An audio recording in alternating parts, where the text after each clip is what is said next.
What's going on, everybody? Today is Thursday, October 12th. It is 10 a.m. on the East Coast, and you are listening and watching the Daily AI Show live, coming to you every single weekday here on LinkedIn, but also on YouTube. And then, like a lot of our audience, catches us on the replays. And you can find those replays in places like Spotify, which actually is the video podcast, which is super cool.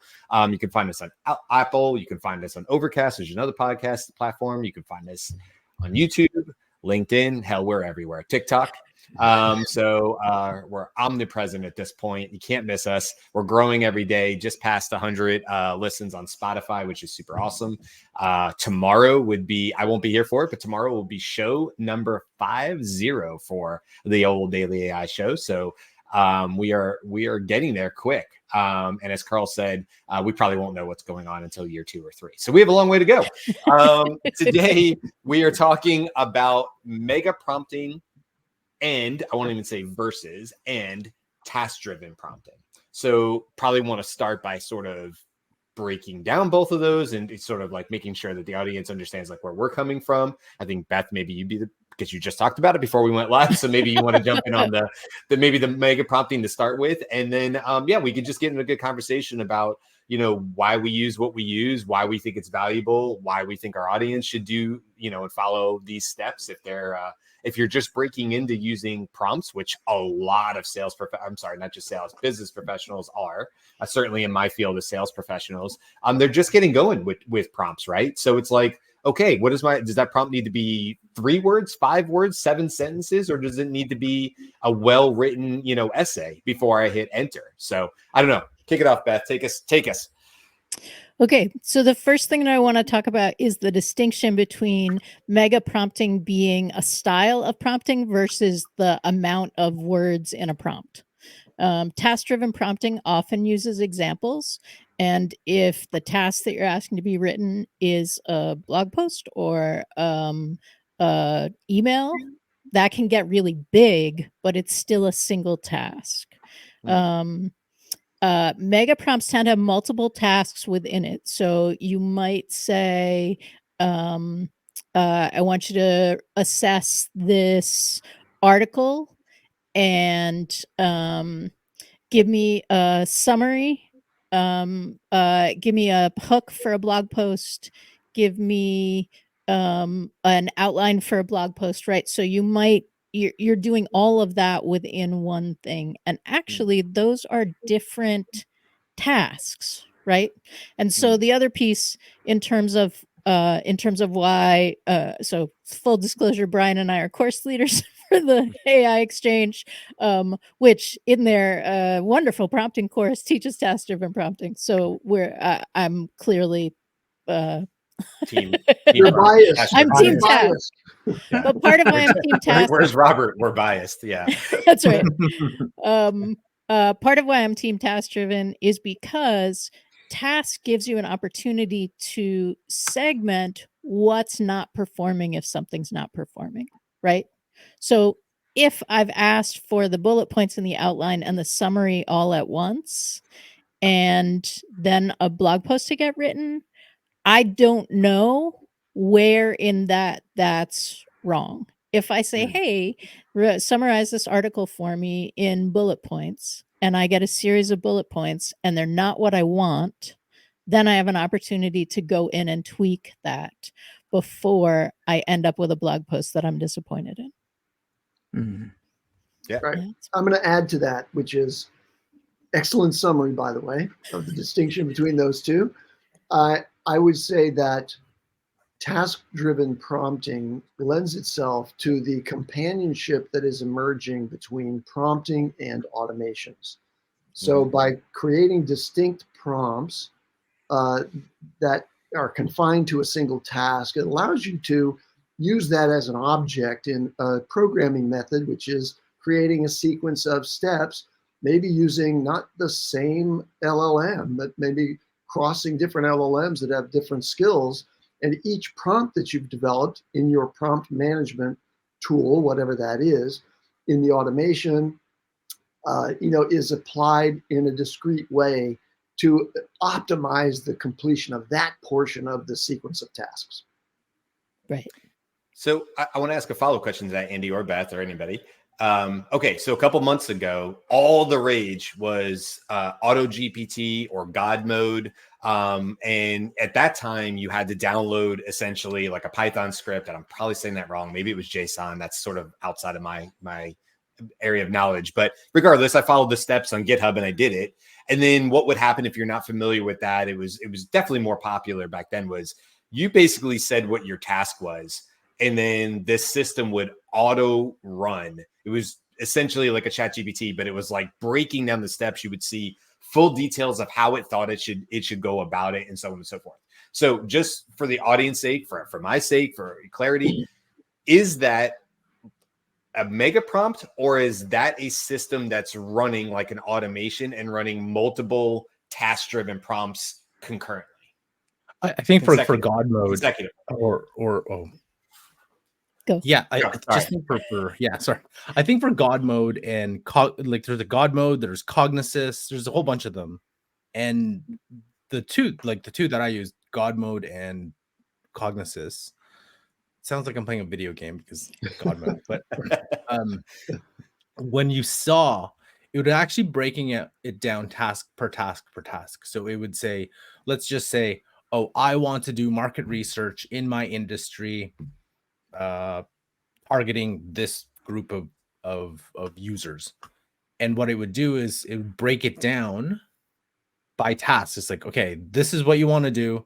These are the tasks I need to complete. And it was doing one task at a time. I think it was, because it would be like, I need to survey the population. I completed the survey. And I'm like, can I see the survey results? And I'm like, where did you keep said survey? It's like, oh, now I need to create this. I created this. I'm like, where is this? And they would just keep going. And you're like, what? Hold on. I want to see the survey, this, everything you created. It's like task complete. Shut down. I'm like, what? What did you just do? Now rebooting. Wait a minute, hold on. I didn't ask you to reboot my computer. Reinstalling software you asked for. Wait, hold on. Hard drive erased. Let's go again. Task completed. Anyway, so like that's how I saw it. So I don't think it actually does it all at once. It was doing task by task by task by task, and so at sometimes it would prompt something to ask it itself something, but it would just keep doing it task by task. So no, and I think we're all, I don't know, are we all here kind of proponents of, keeping everything focused? Because you're right, Beth. Like when you create a mega prompt and it doesn't do what you get an output that you didn't expect.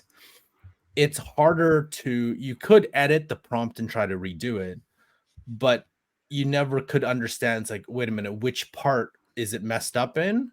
And a lot of times you just end up going back to try to do it task by task. So you've just like eliminated the time saved that you would have saved time doing something else because you had to do it again. Right. Now let me say this. I believe that in the future, more sophisticated training of LLMs that are instruction tuned and have agency and will be able to respond more effectively and with fewer errors to a mega prompt. I believe that's a better model for your personal assistant kind of LLM than task-driven prompting. Task-driven prompting is better for automating business processes and so on. But if I want to, get a complex series of tasks done, I'm waiting for that beautiful LLM that can do it. And I think that that's where we're headed. And it's entirely possible that within that secret box of your personal assistant is a bunch of task-driven like agents, right? That the subroutines within the LLM. It understands those, and prompts like different functions. Yeah, that's interesting. So I don't drink coffee, but that's the first thing that came to mind. Was like, okay, I'm going to drive to work every single day. I'm going to take the kids to school every single day. And on my way back, I'm always going to hit the Starbucks line, right? And I'm always going to get my same, it's fall, so now I'm going to get the pumpkin, blah, blah, blah, with 3 pumps of blah, blah, blah. I don't understand that stuff. But that's what I feel like I see people doing. Give me 3 pumps of something and give me an extra shot of something. So we'll just say it's pumpkin related. Girl's like, what the hell are you talking about? I don't drink any coffee, so I don't have no clue. When I see like all these things, I was like, well, let me step in here then. Jimmy, give me a real use case. Give me a real use case. Right? And when you go through the drive-through, depending on what you're going for, but in the summer months, I happen to like a quad shot espresso of, in my Frappuccino. So there, for all of our coffee drinkers, that's what they're trying to talk about. Okay, so we'll use Jimmy's use case of a quad shot Frappuccino. I don't know what he said. It's summertime month. So to your point, Andy, what I'm getting at is, okay, you have this assistant, this co-pilot. You keep hearing the term co-pilot, and maybe we're in a more advanced state with these LLMs. And do I just simply turn to my Echo now, which we can kind of do now, and I say, I'm leaving the house now. Can you make sure that coffee is ready for me when I hit the drive-through or whatever? And it says the only answer it gets back is sure. But on the back end, is that some mega prompt that's now, or is that like a mega prompt that's essentially said, ooh, okay, there's GPS. I'm gonna have to pull in Google to figure out how long it's taking him to go through the car drive-through for school. Is it raining? Is it this? Is it that? What's the current wait time at his preferred Starbucks location? How long does it typically take to make that thing or whatever? And then I don't know, at the end of that, magically, it's like I pull up and they're like, Brian, right? Like, is that where we're is that a mega prompt, or is that just maybe an advanced system that's very good at taking, for my personal assistant, taking multiple task-driven prompts and chaining them together into essentially an automation? And I don't know. That is a series of task-driven prompts. Right. And it's essentially done now. So you can order your Starbucks coffee on an app. So it's easy enough to then, put the order on the app. So yeah, it can be done right now, and that would be all task driven.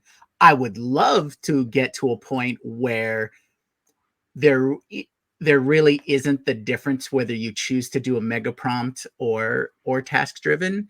So like sort of what Andy was saying was, you get your LLMs to a point where they can do multiple tasks, because that's what it seems to be breaking down to. And Beth, you can correct me if I'm wrong, is the main difference between the mega prompt and the series of task-driven prompts is the number of different kinds of outputs you want from a single prompt. Yes, except it's not just the output. So the role that you're having it ask as, right? Mm-hmm. So act as, or you are, may be different within the content, right? Like the role that is like the best in the world at breaking down content into bullet points is not necessarily the same role as the best in the world at creating email subject lines that people want to open, right? Gotcha. So each piece of the content of a prompt may shift based on the overall goal, where it fits, and the output that you're looking for.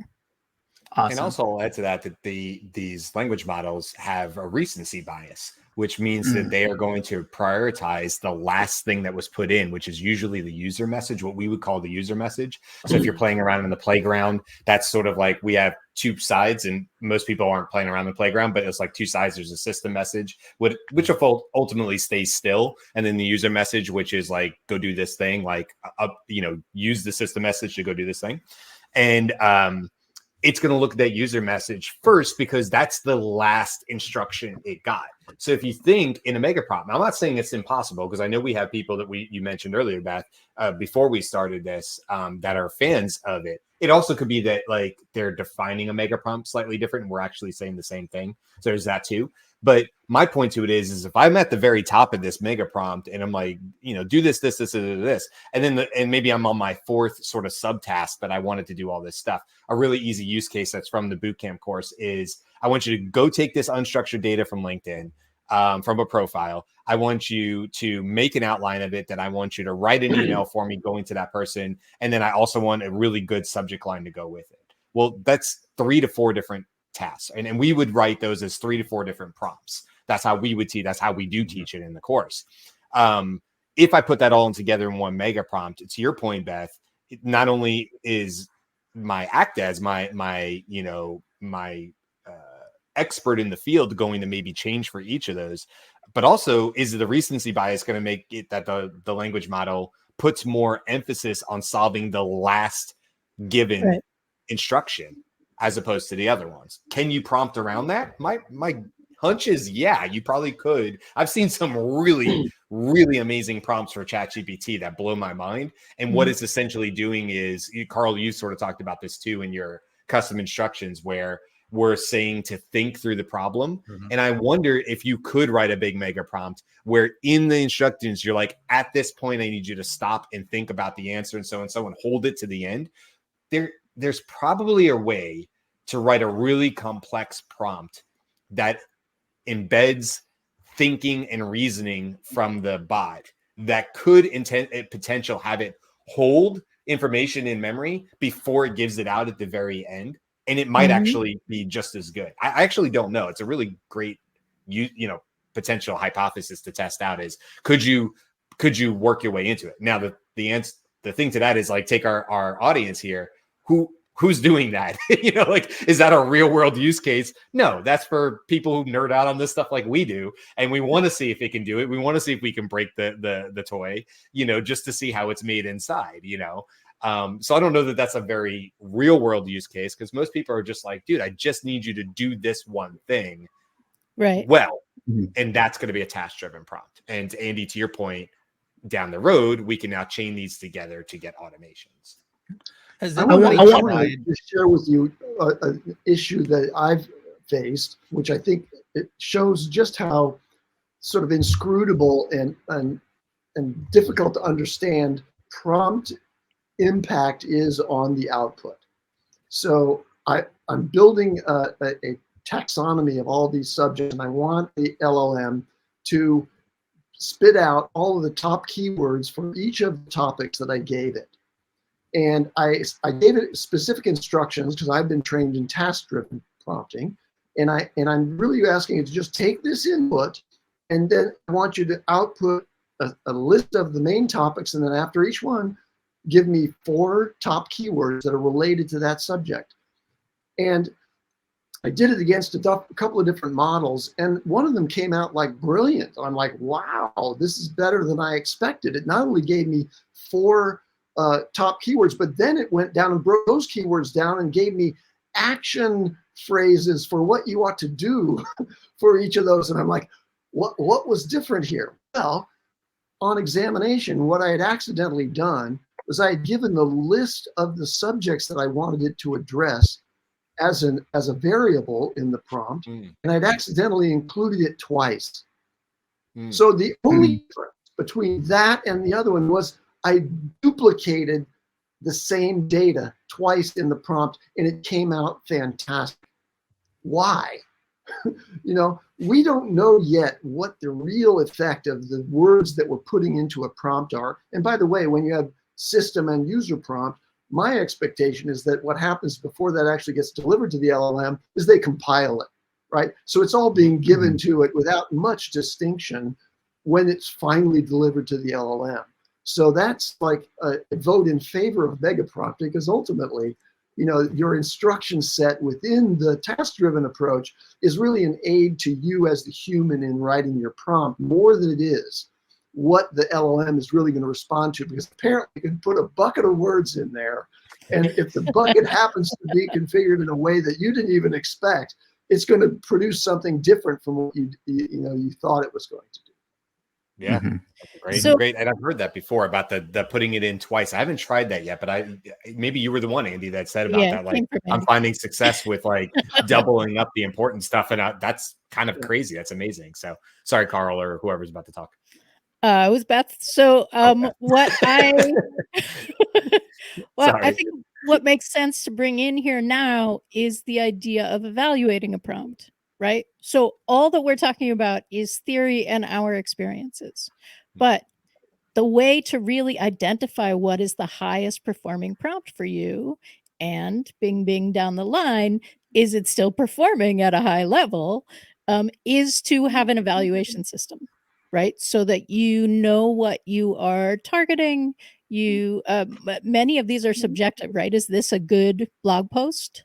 Can be a subjective rating, but that, like Andy's example, would be really interesting, right? So is my I don't know. I don't even know how I would do that in my prompts, Andy. I can't even come up with that. But one example that we play with is if when we're giving an example in a prompt, is one example better than 3 examples? Or is 3 examples better than 1? Right. And again, the if you're just like hanging out chatting with ChatGPT, which I do periodically as like a thought partner, this is less important than if you are putting prompts together that you want to be a part of an automation, or that it always spits out something good enough that you don't really have to massage it afterwards. And I think this might be if anybody else wants to jump in, I'm going to pull something up on the screen. Well, really quick, while you're doing that, can just to make sure we talk about this one topic, part of the whole prompt theme is, can you explain prompt chaining? Yes. Prompt chaining basically means that you're taking the output from one prompt into another prompt. So it's part of task-driven prompting. Okay. So in the example of the blog post, I take an article, I have it summarized, and then I take that summary. So I take the article as my input, the summary is my output. Now, next piece in the chain, the summary is my input and bullets are my output. And I might have come to that because if I asked the article and then the bullets, I got too many and I didn't get bullets I liked, right? So right. And prompt chaining is going to be an essential part of using task-driven prompting. Right. And until Megaprompts can do it, right? So in your Megaprompt, you say, now when you finish that task, hold that information and then use it in the next task. Right? See, now, and this is the place. This is like you used to be able to like work on your Volkswagen Beetle because they're Volkswagen Bug as a car because it was so simple. And now you can't do that anymore, right? Like you have to get one that was from the 1960s, which is rusted.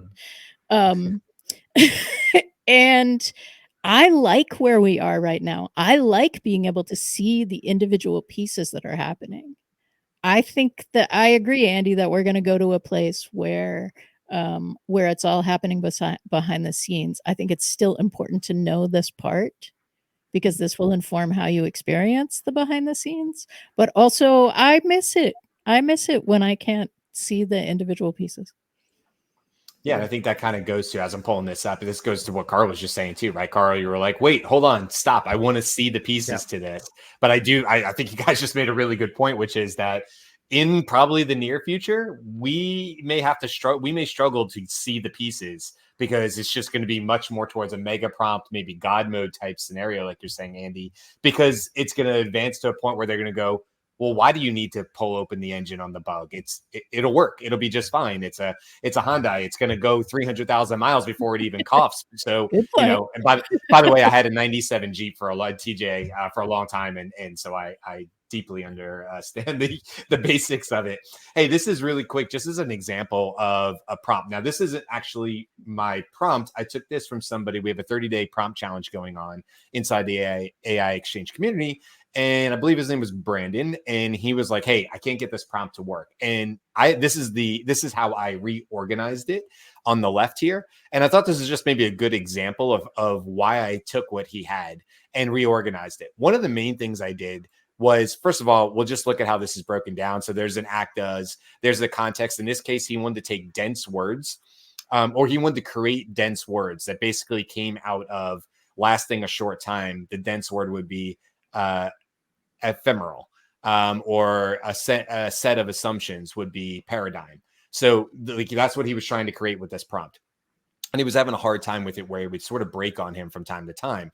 And so I looked, and he had all these amazing examples for inputs and outputs. So he's basically saying, and this was to your point, Beth, like, how many is too many? How many is helpful?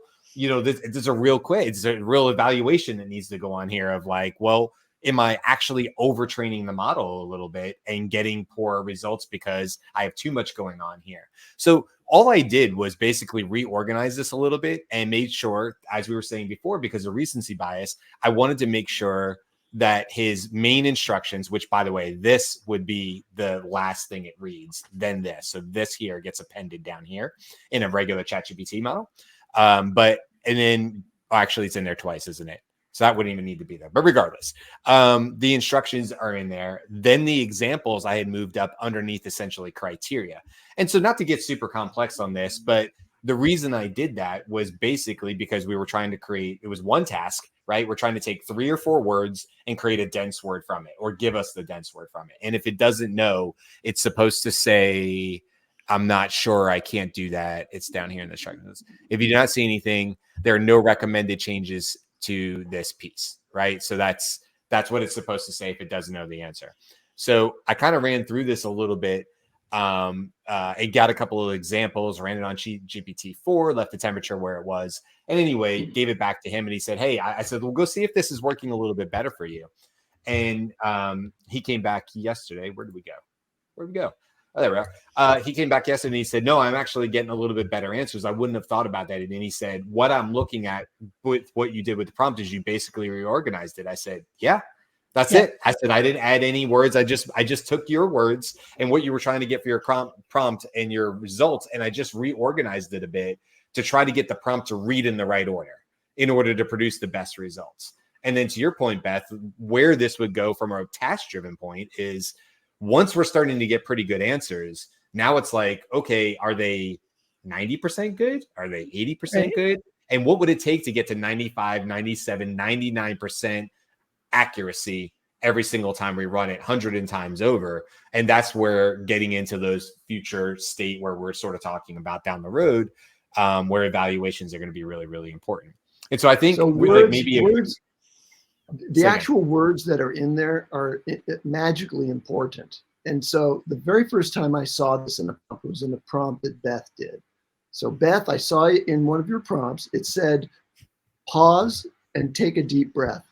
Mm-hmm. And I said, which I got from the research article. What does that mean and why is it? Well, I later read why you put that in there. So explain what that is and how it works. Or you can't explain how it works, I don't think, but it does work, and it's part of the magic of prompting.